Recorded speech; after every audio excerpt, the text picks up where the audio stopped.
Hello everyone, this is the Grotesque Dino here again doing another review today.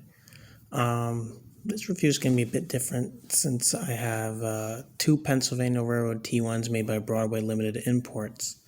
However, they are different. I have both versions. The modernized version has been upgraded, and the as-delivered version, which is the one that has the portholes on the side and the front. And the difference, I don't know exactly why they have a difference in the tender. Some probably had the continued shroud on the modernized one and some didn't on the delivered one. But anyways, we'll get into those differences later. The first engine that I got that was, I would say, DCC and Sound Steam was number 5548, which is the modernized T1. It was a great locomotive when I first got it. I was really excited to run it at my club layout, and I have to say it was a good runner. Although, as the legend, not really legend, but as the saying goes, Broadway Limited engines are really good at finding dirty track and dirty spots because they always stop at those spots. So these are the engines.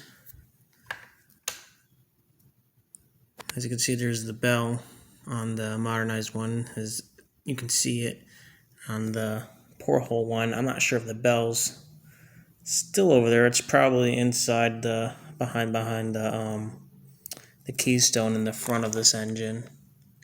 The one difference I found is that the headlight cover, I guess, ring around it is silver on the as delivered one, and on the modern one doesn't have that. I'm not sure why it's like that, but I guess because the as delivered one was more fancy looking when it came out to Pennsylvania's roster. I can't really tell why, but the as delivered one has an ingress window at the front right over here, but on the other engine that I have, I don't see that window as far as I can tell. Oh no, there is a window there. It's just not as reflective as the other one. They both have openable hatches or air vents on top of the cab. I mean, they're huge. Both open. No difference in that. One of the notable differences is that these marker lights on the as-delivered ones do light up. These on the other one, on the modernized one, right here, they don't light up. Just a headlight and reverse light, and even the other auxiliary light down here in the front of this engine doesn't really light up either, which is weird. I don't know why, but I mean, for a $400 engine, you would expect it to have similar features as the last review with the Broadway Limited K4. And they both have rear headlights. They don't have marker lights in the rear. Again, I kind of find that odd. I'm pretty sure it wouldn't be that much cost extra to put like headlights in the back, I guess. I don't know. Broadway's interesting when it comes to that kind of stuff. In terms of drive and everything, they're exactly the same. It's just different shells. Same thing with the tender, different shells, exact, stuff on the underside. So, speaking of engines with lights and stuff, comparing to a previous review, my first engine, 5548, the one in the back, that engine had an issue after the fair. One time, I guess one of my club members was, just, it's not their fault. They were just driving their Atlas. I believe it was an Atlas GP28. I forgot what road name it was, but it doesn't really matter. They were driving over an old point in the back of the layout where there was like a crossover, and I guess it derailed. And while my engine was waiting on the outside main, for the diesel to go by. I guess it was shorting on a switch point, and that kind of fried the decoder. Not kind of, it really did fry the decoder on the 5548, which,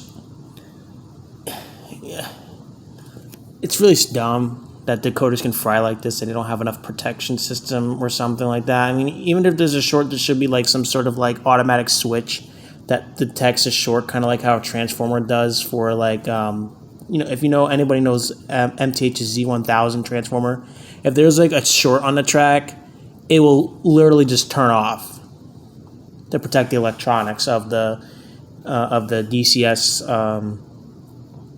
It's the TCS interface and your locomotives from, I guess, frying themselves. And I'm like, well, that's a cool in technology. I'm surprised they don't have such a small thing, like almost like a fuse, but not really like a fuse, but something that would automatically turn off that you would have to turn on your locomotive. I mean, it would be a pain to just have to turn the locomotive over, open the tender, and then open it up to just redo the switch so that you can run it again for the DCC chip.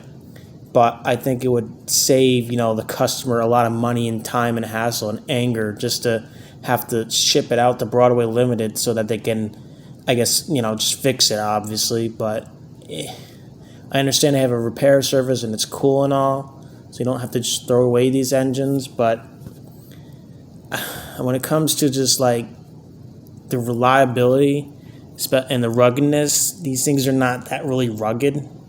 It has since been repaired and it has dealt with some shorts, but not to like degree where it's been fried again, which thank God it didn't happen or whatever. However, the engine has a different performance now. I looked online to see what is the internals on the T1's motor. They just said it's a CAN motor. I looked on Train World because that's where I bought 5520 last year, and CAN motor doesn't really give enough information. I can't tell if it's a 3-pole CAN motor or a 5-pole CAN motor or a skew wound CAN motor. It just says it's just a CAN motor. I'm not very familiar on CAN motors. I don't know if there's so many different kinds of CAN motors. I would assume yes, as an educated assumption that there is different types of CAN motors. Unfortunately, they don't tell what CAN motors they have, so we'll just have to see as we do because they have different motors in them. I could tell they have different motors because the drive is the same, but it's just the way how they respond to each other. They can't double head, which is weird because they have the exact same driving mechanism, but something that's inside is just changed. I don't know if it's the decoders or something or what, but for some reason they can't double head without 5520 trying to like burn up 5548's traction tires. It's weird. I'm not sure what it is, but I think Broadway Limited needs to work on the consistency, especially when they're refurbishing their locomotives or they fix someone's locomotives. I'm pretty sure the reason why is because of all the complaints early on with the Paragon 3. For a while, they decided to try and upgrade Paragon 3 while they can before they really started investing into making Paragon 4 as the true successor, which still nobody doesn't know about because Paragon 4 is not really arrived yet. Still waiting for that Dreyfus Hudson that they were said it's going to arrive in April. But I guess they're having some issues with shipping or coming off the docks or something. Again, I don't know. Let's get into review with these engines. I mean, the detail on these T1s, I say, are the best. Maybe besides brass, I don't have any brass T1s. I don't really want any brass T1s because I think Broadway makes the best T1s in the business in terms of HO scale. If you want a T1, you either get Bowser, which is very outdated. If you want it, go ahead. I don't know anything about it, to be honest. I don't know how great it is or whatnot. But if you want a T1, I believe Broadway's got a pretty good one here.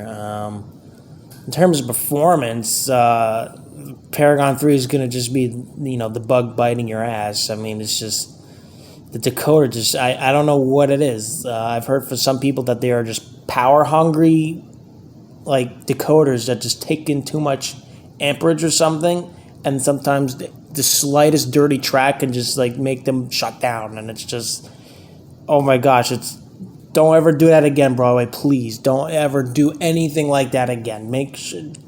Take some notes. I'm pretty sure you've been taking notes of other manufacturers, but please get another decoder. Look at it. Just look at it. Okay, just look at that decoder and be like, okay, how can we make our own decoder similar to this, but not just copy it? I mean, just look at it and keep alive stuff. I think that's great. Keep alive, I think, is great. Some people are like, well, you should clean your track and shit. And I get it. People got to maintain their stuff. I agree. People should maintain their equipment, especially the old timers out there sometimes. Like, come on. Some of your layouts are like 50 years old. And you gotta clean that thing up, man. And if you want the modern stuff, you gotta move with the times too, especially at my club layout.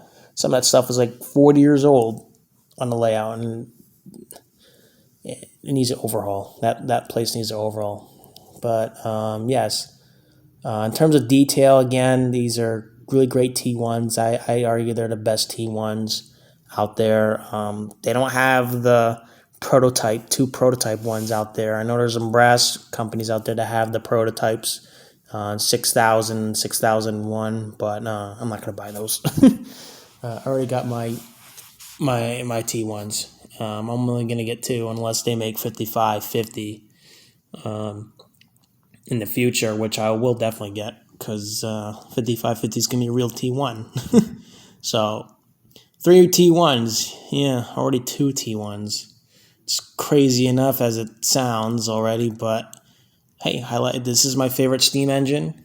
I really love the T1, as much as people dislike them for their obvious reasons and their mechanical blunders, but I think this is a really great modern steam engine of its era, and I think that once they build a new one from the T1 Trust, I think it's going to be a really cool engine on the East Coast. I mean, they got the big boy on the West Coast, and us Easterners or Eastern folk get the T1, the biggest engine on the East Coast.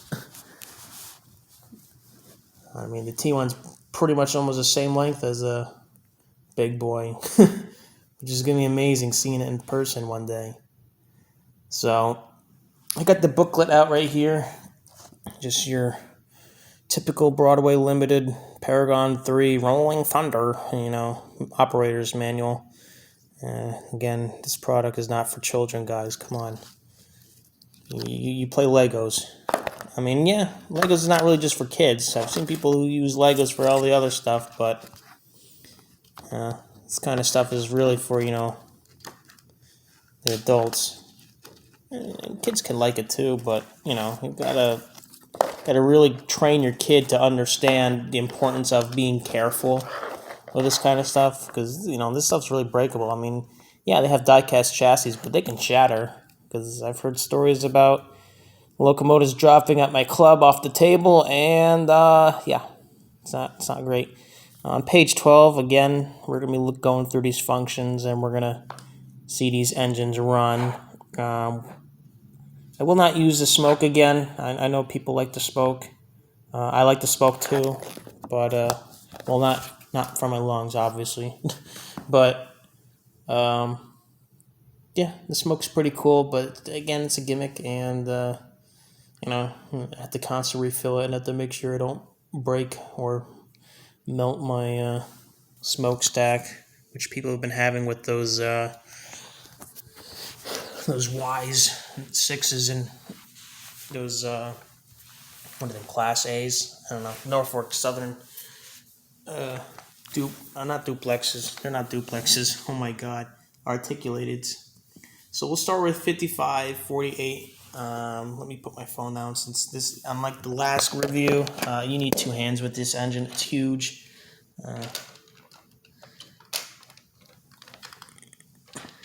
This engine's not as tedious to put on the track compared to other engines.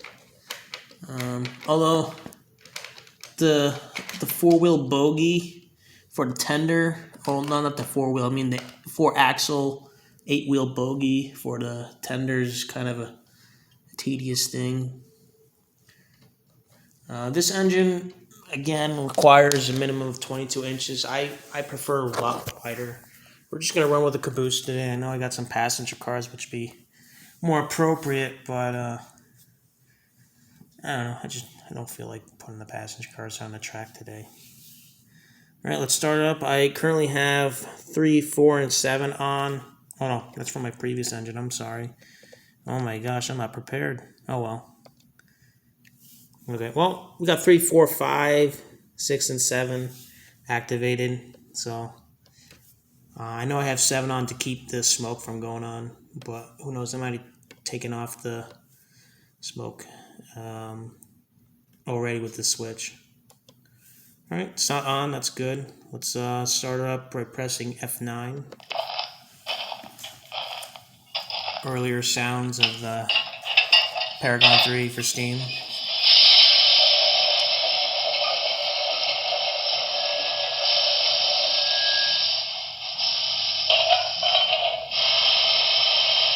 Alright, let's turn on... Oh, no.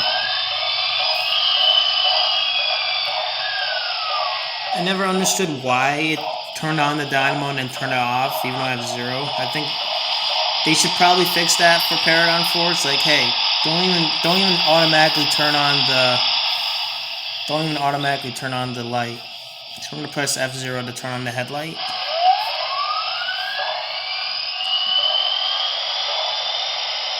There it goes. It shines brightly, almost a little bit blue, but on the, I guess on the video, it makes it look like a little bit more pure white. In person, it does look slightly blue, and to some people, be like, "Well, that's not accurate." I'm like, well, in real life, if they're gonna do the modern T1, it might look like that, but it looks all right. I like it. Rear headlight. If we can go quickly over. Rear headlights on. Alright, let's go through the sounds. You know, I love my sounds. I like sounds. I don't like quiet things, although I do have some quiet locomotives.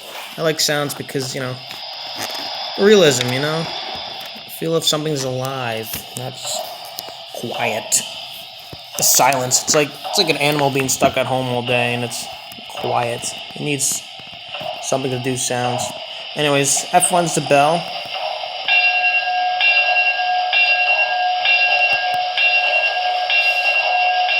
I like that bell. I'm not sure if it's accurate, but I like it. Sounds Pennsylvania, I guess. Whistles F2.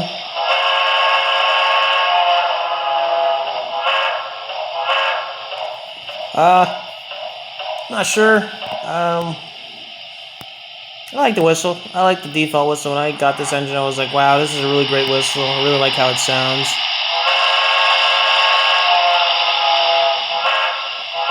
I just don't like the transition when I do the regular single toots. And then here's like the special whistle when you hold down 2 and then press 2 once right after.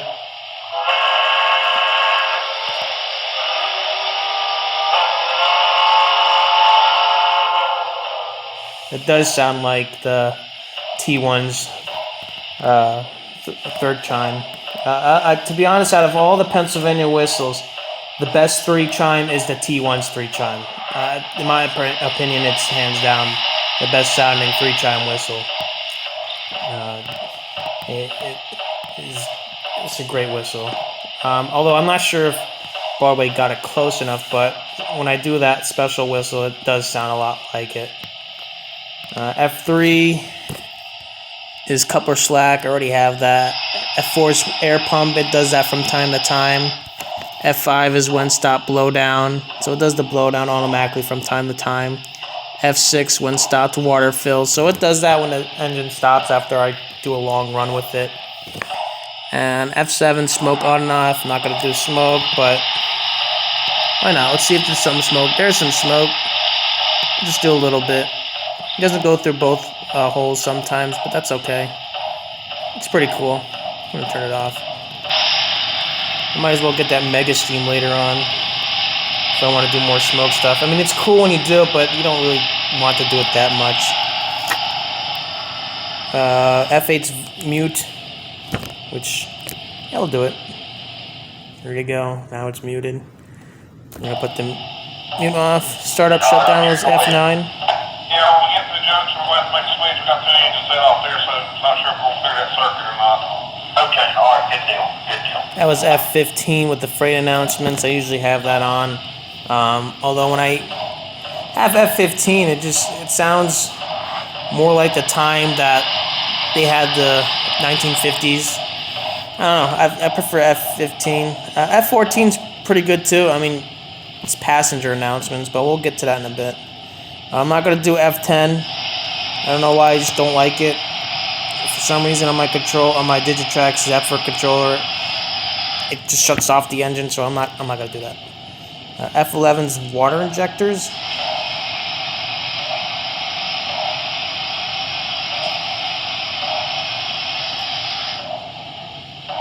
Pretty cool, pretty standard, you know, Broadway stuff. F12 is brake set, brake release, and moving brake squeal. I'm not gonna press F12. F3 is F13 is grade crossing horn, which I haven't tried before, but I want to try it.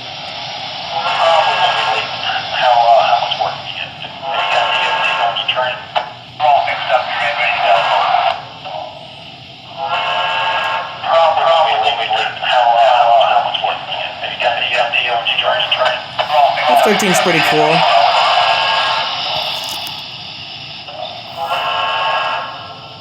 Although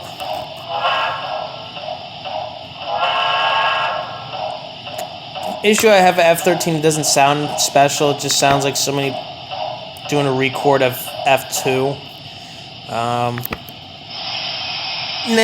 you know, I mean, it's there. F14 passenger announcements. I like that. This engine should have F14 on more often. F16's maintenance sounds. Trying to let you know something about that broken rail in the yard there. All right, we'll F16. F16's pretty appropriate for this engine.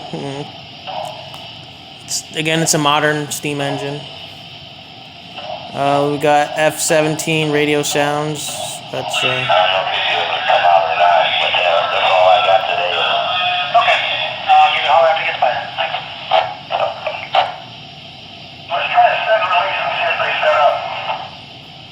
So they have different radio sounds, although I think that last one was pretty modern. We'll turn off, well, we'll keep F14 on, it's a passenger engine.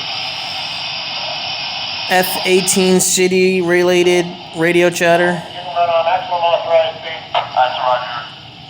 Alright, I'll keep that on, I like it. Farm-related radio chatter.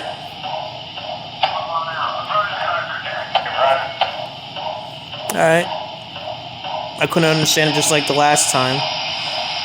Industrial background sounds. Again, watch those other videos. For some reason, my controller just shuts down the engine. It might be just me, but well, we'll try it. Let's try it. There you go, industrial sounds. You got some. Forgot what they're called. Sounds like those tools that you use to change a tire for a race car or a wheel. Some more industrial sounds. F21 lumber background.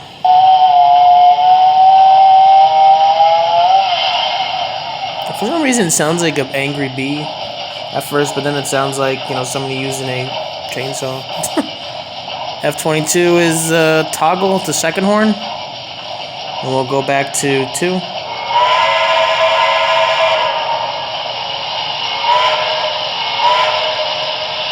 To be honest, for a while I really liked the the alternative whistle for this engine. I think it's a really good whistle.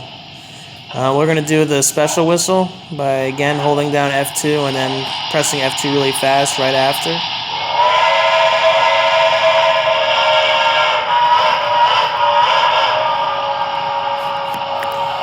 Again, probably not Pennsylvania, but I like it.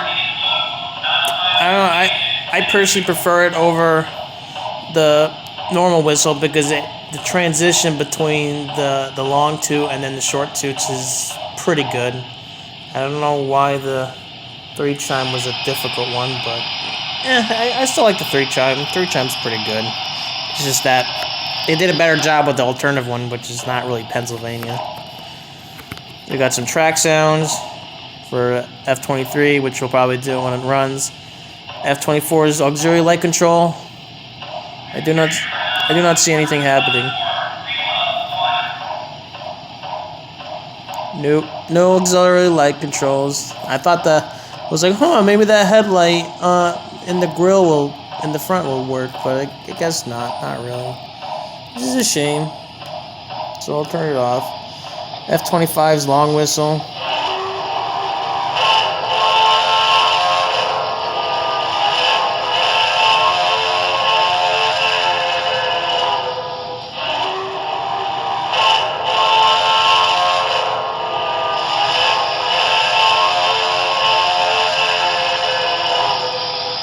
I like it, but it sounds like it was recorded from another device.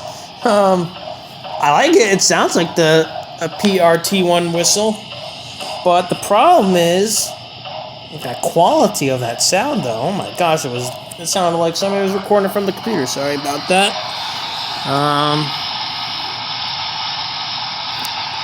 All right, it was okay. I did like it a bit, but at first I thought something was wrong. F28's brake squeal, F27's record your own, whatever you want to say, whatever. But yeah, that's it. Let's get this thing rolling, and then we'll do 5520s. We'll do 5520s performance, and we'll compare the difference between that. All right, let's get her going.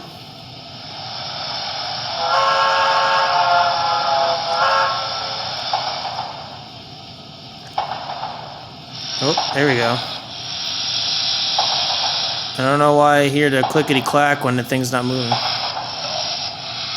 So, I have it slightly having power. Still not enough. There we go. Now, I don't know why I have to have... it's close to stop, but on my dial for my throttle control, it's about maybe 1 centimeter from stop. But a slow speed... it's alright, if I go any slower, it stops, but I'm not sure why. But that's okay, a big engine like that, it's gonna go a bit faster. So we're gonna let her speed up.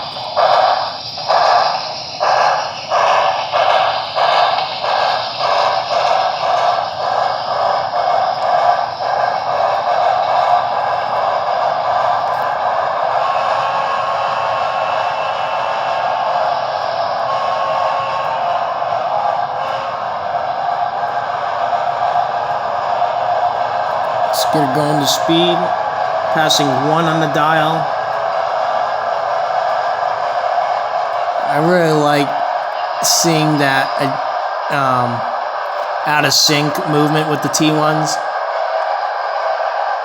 Speaking out of sync, I might try to out of sync my Q2, which will be a video on a later date.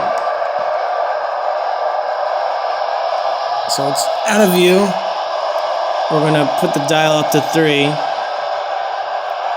And it'll go to the speed of 3 pretty fast. Like, compared to my 5520, this engine will go fast.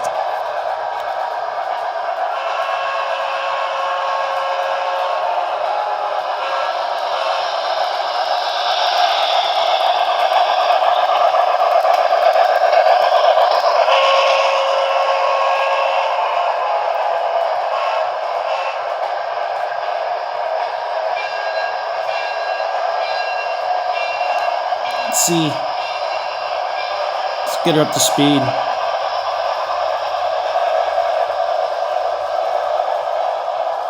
I'm gonna go halfway, 3.5. Not sure how fast this is going. It's probably like, I don't know, maybe 50 or 60 miles per hour.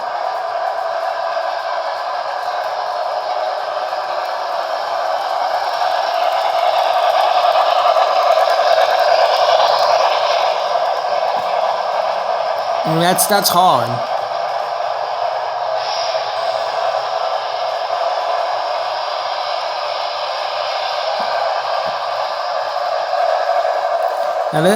Now 5548 has run a lot, especially when I had it during the fair a couple years ago before COVID.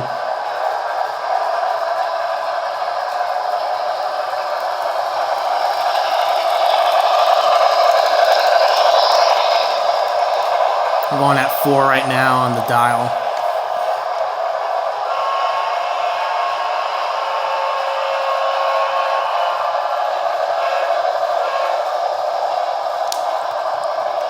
And then when I slow down, it will slow down really fast.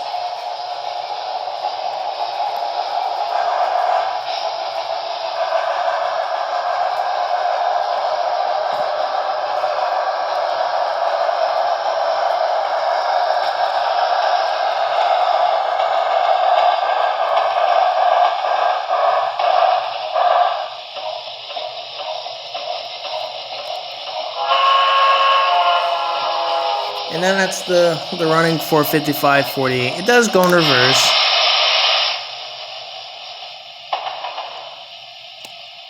It's kind of weird hearing that clickety-clack when it's not even moving at speed.